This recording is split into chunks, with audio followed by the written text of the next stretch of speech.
Bonjour, équation se ramenant au second degré. Exercice.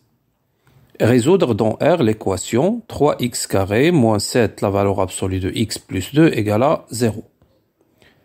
Cette équation n'est pas une équation directe du deuxième degré, puisqu'il y a le symbole de la valeur absolue. En bref, pour résoudre cette équation, on va effectuer un changement de variable. On pose la valeur absolue de x égale à t. Donc on a changé la variable x par la variable t. L'équation devient 3t carré moins 7t plus 2 égale à 0. À l'aide du discriminant delta, on va déterminer la valeur de t.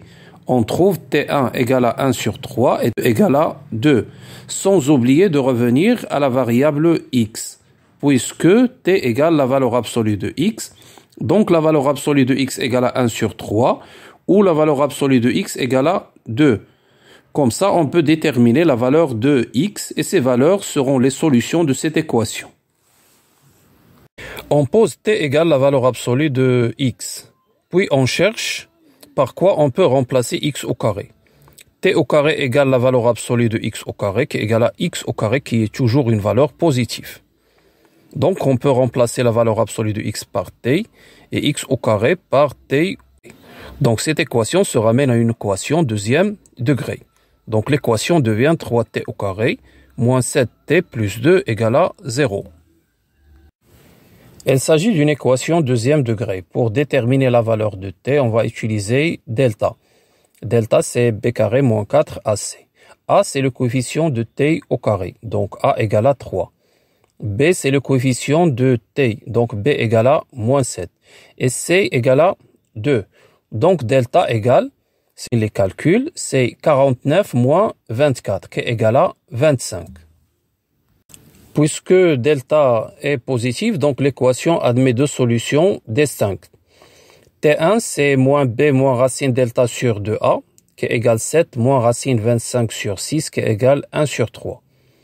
T2, c'est moins b plus racine delta sur 2a, qui est égal 7 racine 25 sur 6, qui est égal à 2. On sait que t égale la valeur absolue de x. Puisque t1 égale à 1 sur 3, alors la valeur absolue de x aussi égale à 1 sur 3.